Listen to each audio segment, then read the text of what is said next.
Hey gang, how's it going? This is Nate on the Stone, and welcome to the 10th episode of The Rolling Stone. Just as a quick reminder for everyone who is both returning and who is new here on Top of the Stone, these videos are a little different from the ones that I post every Tuesday. Very few cuts, very few clips. More of a stream of consciousness video where I give my initial thoughts and reactions to things currently in the news. And with that said, let's dive right in. Our very first story this time could really be classified under the category of, big tech strikes again. I think that that's a very appropriate sort of category to have in this day and age. And surprisingly, the culprit this time is not Facebook or Twitter or Google or Instagram or anyone else. It's Pinterest. Honestly, Pinterest. Did anyone ever think that Pinterest would be able to take its place in the temple of big tech alongside Facebook and Twitter in the silencing of, unacceptable thought and speech and non-ideological confirmation? Did anyone really see that on the radar? I sure as heck didn't. Pinterest was, that kind of odd social media platform that I never quite figured out, but that my ex was always on, looking at rings and dresses and houses and motivational posters and whatnot. But anyway, according to the great people at Project Veritas, after an informant, a whistleblower, came up to them, a whistleblower by the name of Janae Germain. This whistleblower, Janae Germain, came to Project Veritas and said that Pinterest was actually blocking live action news, right? Lila Rose's pro-life organization, Live Action. And they were blocking them by classifying live action as a porn domain, okay? Well, as soon as that whistleblower stepped up, said, that piece, then everything started falling apart. The whistleblower was fired from Pinterest. Live action was removed from the porn category, and then it was immediately deplatformed from Pinterest entirely. And the explanation that Pinterest gave for deplatforming live action completely was just picture perfect. This is what Pinterest said, quote, in an email. This is what they said in an email, quote, "Your live actions contents went against our, Pinterest's, policies of misinformation. We don't allow harmful misinformation on Pinterest. That includes medical misinformation and conspiracies that turn individuals and facilities into targets for harassment or violence," unquote. Then when Pinterest was asked by a third-party news organization what actually was going on, Pinterest changed its story. They said that the reason why live action had been completely deplatformed was because, they were categorized as a porn domain, and because they had been, spreading around anti-vaccination propaganda. Spoiler alert, live action doesn't take an official position on the vaccination issue, okay? They report about abortions, about, right to life issues. They don't deal with vaccinations. And so this story is actually ongoing. It's been going on for the let's see, when the time I post this video, probably 72 hours. And it's just fascinating to see. First of all, again, like I said, who would have thought that Pinterest would actually have done this? My personal little conspiracy theory, pet theory, is that Pinterest was actually jealous of Facebook and Twitter getting all the attention, and so they decided, you know what, we're gonna stop beating around the bush, we're gonna stop with all the pussyfooting, you know what, we're just gonna out and out deplatform someone on the right, and then we're just going to say, yeah, you know what, it's because you're basically a fraud. And that's the first issue that I really wanted to get into, where they say, medical misinformation and conspiracies. what about the pro-life issue, right? Or the pro-life position? What about it is medical misinformation? The science, from a biological point of view, is perfectly clear that an unborn baby is a human person, right? There's no question at all about it. That's not medical misinformation. So neither is, following from that, neither is the statement that killing an unborn baby is killing a person, killing another human being. There is no medical misinformation about that. Conspiracy theories, they're very vague. I'm wondering if they are alluding to the stories from 2015 that Planned Parenthood was selling baby body parts, which, you know, is true. It's completely, totally true. So that's the first point, that Pinterest, in order to justify this move, had to create just complete lies, okay? Absolute 100% fabrications about live action and about Lila Rose and about basically the pro-life position in general. That is not stupid either. That is very, very smart. That's very old, very smart strategy. I'm going to get into trouble for this because whenever you make a comparison between something or someone today and the Nazis, unless of course the left does it, then you immediately get into trouble because, oh, if you have to compare something to the Nazis, you know, you've already lost the argument. But this is, but the similarity here is very striking, because the Nazis understood, and all propagandists understand this, that people are much more willing or much more susceptible to a big lie than to a little lie. That's just the way that we're wired. If you tell a big lie, people are more susceptible to believe that. So the fact that these are just absolute 100% lies, that's not dumb. That's very, very smart on Pinterest's part. And the second thing I want to say about that is that, and I might do a whole Rolling Stone episode about this, I'm thinking about this, is that there has been, especially in the last couple of months, there has been a theme running through a lot of stories. And that theme could be the replacement of the velvet glove of tyranny with the iron fist. Because more and more often, big tech, corporations in general, you know, campus groups, or just the left in general, they have been much more willing to just out and out say, we don't like you, we don't like your ideas, we don't even really like the idea of free speech. And so we are going to shut this all down. People have been getting much more comfortable with that. And so we're really seeing the soft glove of tyranny, where it was like, oh, we're all for free speech, but you know what? Hate speech just really has to be curtailed and silenced because nobody wants, you know, people, you know, calling for someone's head. Nobody wants, you know, the days of where crosses were burnt on people's front lawns again. Do we? I mean, surely we don't want Jones to come back. Animal Farm reference there, gang, FYI. We've moved from that to just saying, no, we don't like your ideas, we don't like you because you have these ideas, and we don't really like the idea of free speech or freedom of religion or whatever else you want. And so we're just going to ban you. We are going to deplatform you. We are going to ostracize you from society. We are going to punish you. We are going to punish the wicked. That has been the trend. That has been happening. So, scarier, definitely, but maybe a blessing in disguise, because at least now people are being honest, and that's always a good thing. Moving on from that, our second story for this episode has to do with the border wall, because it was reported this week on thehill.com that the International Boundary and Water Commission, okay, which is a commission that supplies binational solutions to issues that arise during the application of treaties between Mexico and the U.S., okay?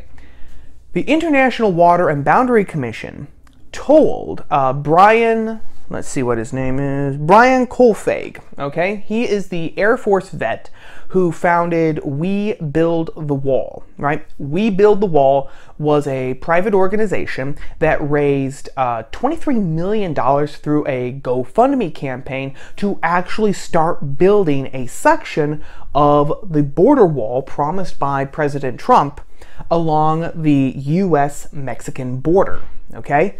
So, Brian Kolfage's group, We Build the Wall, raised $23 million. They built a section of the border wall. This week, the International Boundary and Water Commission told We Build the Wall, you have to prop open the gate that is in your wall. You have to open the gate in your section of the border wall that you built, and you have to lock it open. The reason? Well, you didn't get permission to build on federal land. So you really have no authorization to build this section of the border wall, and so we have to pretend like this wall doesn't exist, so we just have to take the gate that's in your section of the wall and lock it open. Now, to be completely honest, it was reported later by the Washington Times that the commission had kind of backed off from this, and they said, well, the gate can be locked sometimes. So they're not saying that the gate can be closed, that the wall can actually do what it's supposed to do, which is, you know, be an actual wall. But sometimes it can do that, and other times the gate is going to be open. Now, this is fascinating to me, because this is a clear instance of the letter of the law being placed above the spirit of the law, and even in some cases the letter of one law being placed above the letter of another law, because the dirty little secret is that according to the law, the southern border is already supposed to be secured. Time and time and time again, the federal government has resolved and passed bills saying, yes, the southern border will be secured. Yes, we are going to actually secure the southern border, etc., blah, blah, blah. It never gets done. That border is still as porous as it was 5, 10, 15 years ago. In fact, it's getting worse, with even the New York Times and the Washington Post and other sources of the mainstream media saying, yeah, there's kind of a problem here at the border. Lots of people coming in. We're not sure if that's actually really a good thing. You know it has to be bad if the New York Times and the Washington Post are saying, you know, there might be a problem down there. But, so it's already law that the southern border has to be secured. But here you have a group, okay, telling this private organization, because remember, southern border is supposed to be secured, but it hasn't been secured, right? The federal government basically, in that particular instance, broke its word, broke its trust with us, the people, because it said it was going to do something that, you know, involved national sovereignty, national security, kind of important things, and then they just didn't do it. They passed the resolution, and then that was it. So a private group decided to try and do the government's job for them. And they did it. They raised the money, they built that section of the wall, and then they're told that they can't do it. Why? Well, because you didn't fill out these forms and you didn't technically have permission to build on federal property. This is a recipe for disaster, and not just because the border is still porous, but in the more generalized context, okay? Claire Lehman, who is the editor of Quillette magazine, and FYI, if you're not following Claire Lehman or Quillette on Twitter, you really, really should. But Claire Lehman tweeted out earlier this week a brilliant point. She said, if you don't want the left, if you, the left, don't want people to be radicalized, then the institutions that we have to deal with the truth. They have to be honest, they have to deal with the truth, and they have to do what they are supposed to do, what they were created to do.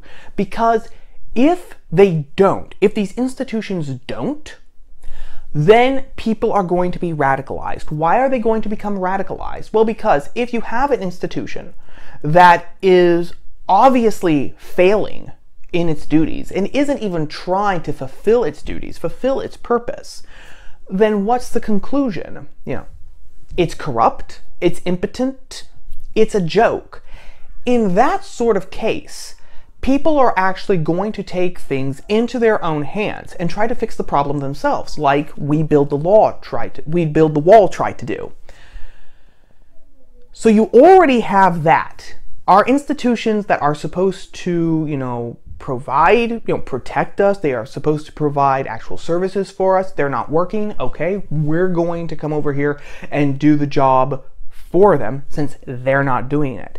But then if those same institutions say, no, you can't do that, we're not going to do the job, you can't do the job, where does that leave people, right? The problem still exists. The problem, whatever that problem is, isn't going to go away. And when it's as severe a problem as illegal immigration, which is putting a financial strain on the country, it's putting a lingual strain on the country, it's actually causing, you know, a health strain on the country because these people coming across the border, now even illegal immigrants from Africa are coming through the southern border. That tells you something, you know, they haven't been vaccinated. They have diseases from Africa, Central, South America that in a lot of cases, you know, have been eradicated in North America because of vaccination. So now all of a sudden you have that. Just all of these problems, right? Big problem. The government, which said that it was going to fix this problem, isn't fixing the problem. Private organizations, which are trying to do the government's job, are told that they can't fix the problem. What's left? The only thing left to do is to go in the complete opposite direction. People are very bad at balancing. If you've got, you know, something way over here that's causing a problem, people's natural tendency is to run in the opposite direction to try and fix it. So if this scenario continues, yes, people are going to become radicalized. You might see, you know, a rise in xenophobia or, you know, an isolationist anti-immigration stance like you saw in the first half of the 19th century. And then you are going to see people taking the law into their own hands to try and solve this problem, doing what they think they need to do to protect their families, their children, their communities. And then when these institutions say, no, no, no, no, no, you can't do that, you can't do that, the answer is going to be, well, you know, screw you.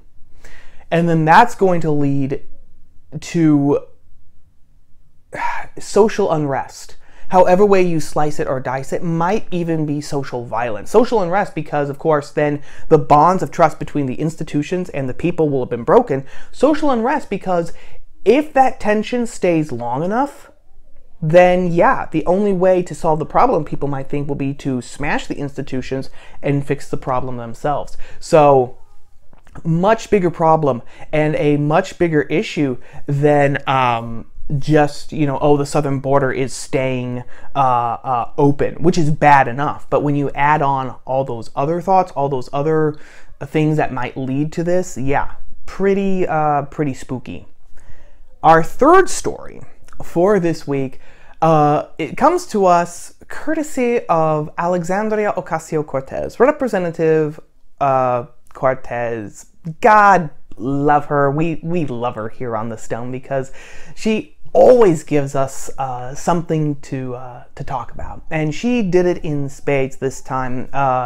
First off, hat tip to Noah Coleman of the Noel Coleman Show. He is another channel here on YouTube that you really should be following. I will link a description to his channel here below, and hat tip to him because he's the one who was talking about this story here on YouTube and also on his Instagram page, which is how I found out about this. But at a town hall meeting in the Bronx, Representative Cortez said that a person's right to housing, okay, so housing, dignified housing, she said, not just housing, dignified housing is a human right. And this human right actually trumps a worker's privilege to earn a profit.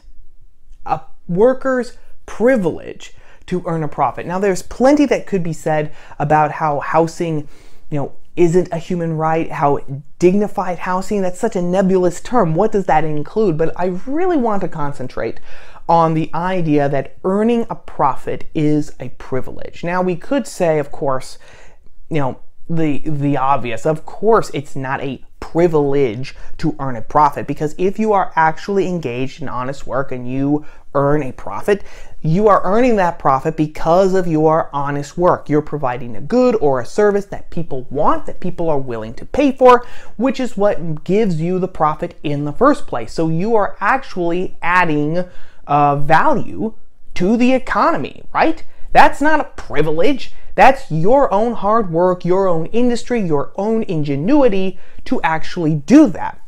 First and foremost, that's what should be said. But I really latched on to how she described it as a privilege. Because today, in this postmodern leftist milieu that our culture is in, if something is a privilege, what is that code for? You didn't earn it legitimately. You only got whatever you got because, you know, you're white, or you're male, or you're a white male, or something, you know, similar along those lines, all right? It's something, you have some sort of unfair advantage, either because of your sex or your skin color, that gave you what other people can't have. And she applied that. When she said the privilege of earning a profit, she was saying that profit only comes from privilege. Well, now, what does that mean? If you're not white, if you're not male, right? The implication is you can't earn a profit. The deck is stacked against you. What does that mean? That means that some powerful third party is going to have to step in to equalize the scales. And who is that going to be? Well, that's going to be the federal government. The federal government run by ideologues like Representative Occasio Cortez. And what does that do? That, again, reinforces this idea of, really, it's one of the root ideas of intersectional identity politics, which is you can't do this on your own. Okay, you are completely helpless. And I'm not talking about, you know, pull yourself up from the bootstraps, because you know what? In my own personal experience, we all have had help or inspirations or influences. You know what? We might have worked. I'm not saying that people don't work hard. I'm not saying that people aren't, you know, ingenious and that they're not productive and that they don't work hard. I'm not saying that, but I'm saying that so many times, we have influences. We read something from some author that gave us an idea, or we had a teacher who influenced us, or we had friends to help us. That doesn't take away from your own hard work, but I am saying that we do have kind of a web, of influence that can help people along. That's natural. That's good. Nothing wrong with that. But what this is saying is that you are completely helpless. If you're not white, if you're not male or whatever, the deck is automatically stacked against you. And so you can't earn a profit unless the federal government steps in to do it for you, which means that you are completely helpless, which means that even though intersectional identity politics says that you are powerful because you are a victim, because you are black, or you are Hispanic, or you are woman, or you are gay, or you are trans, or you are whatever you are, at the same time, you are so completely helpless because of that. You are so much of an invalid because of that, that the federal government has to come in and it has to do what you're supposed to do for you, which makes us wards of the federal government. It makes us children to the federal government, because even if the government smashes the patriarchy, it could always come back if the federal government doesn't do anything. So again, it increases the power of the federal government, and of course with that, the power of the ruling elite, who see themselves as having a natural right to rule via the federal government, and it destroys the spirit and the dignity of man. The idea that I can go out, I should go out, and I should forge my own destiny.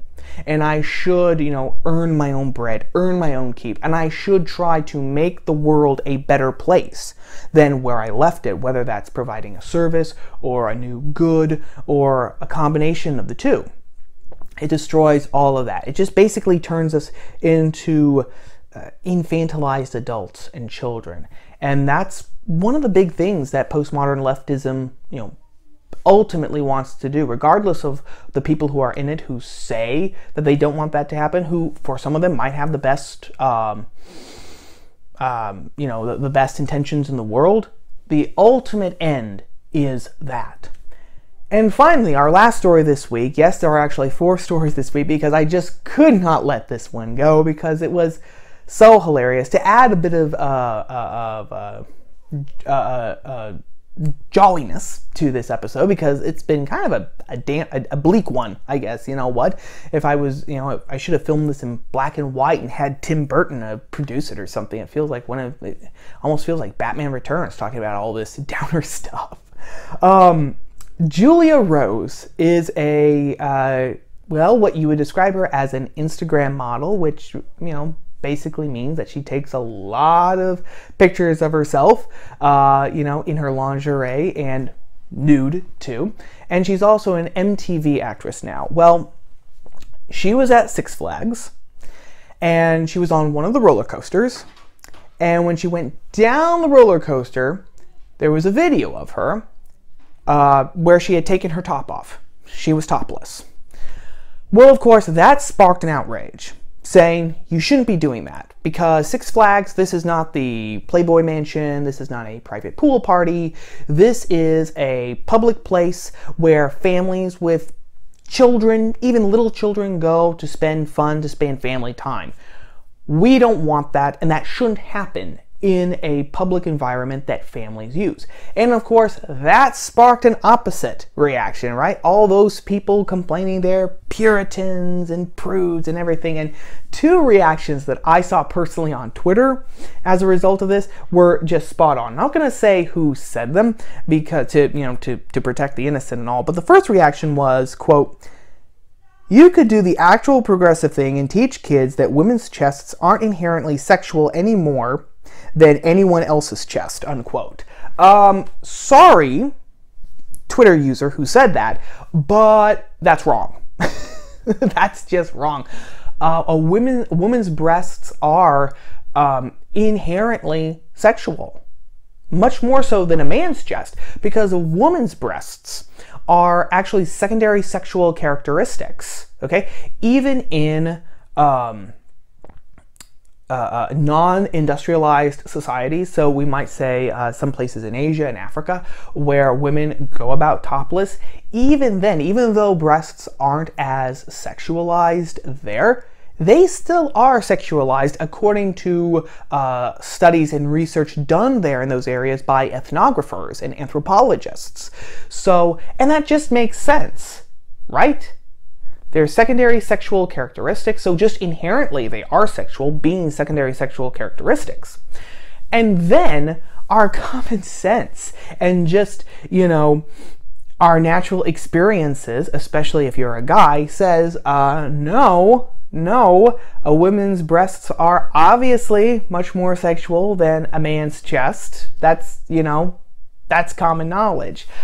But maybe the issue is just that the entire human body is just sexualized in the wrong way. And that is actually what the second person that caught my eye on Twitter said in regards to this. She said, quote, "I believe everyone should be allowed to walk around naked without fear of harassment, assault, etc. But we will never get to that point if everyone continues to sexualize the human body the way we do."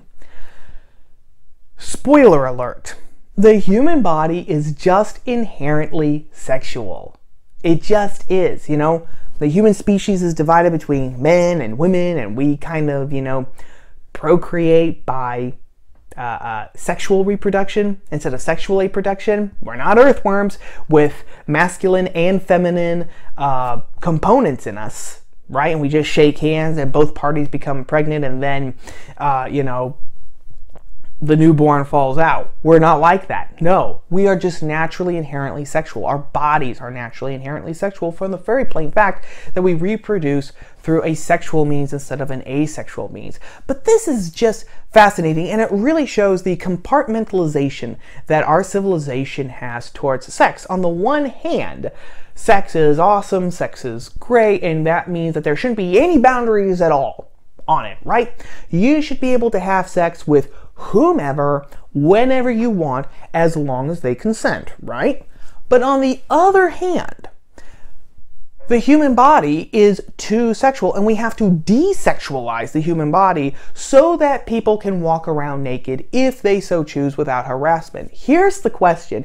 If you desexualize the human body, if that were even possible, if you desexualize it so that people can walk around naked without fear of harassment, whatever that is, you know, maybe people just not staring, you know, at naked bodies all the time, how are people actually going to want to have sex, engage in sex, initiate sex, enjoy sex, if the human body is desexualized, right? On the one hand, you're saying sex is so good that there shouldn't be any boundaries on it. On the one hand, the human body has to be desexualized, which means why are people going to want to have sex in the first place? And then how are they going to enjoy sex if the body is desexualized and it's basically just a machine for the real you in your mind to bum a ride in, you know, until you go wherever you're supposed to go.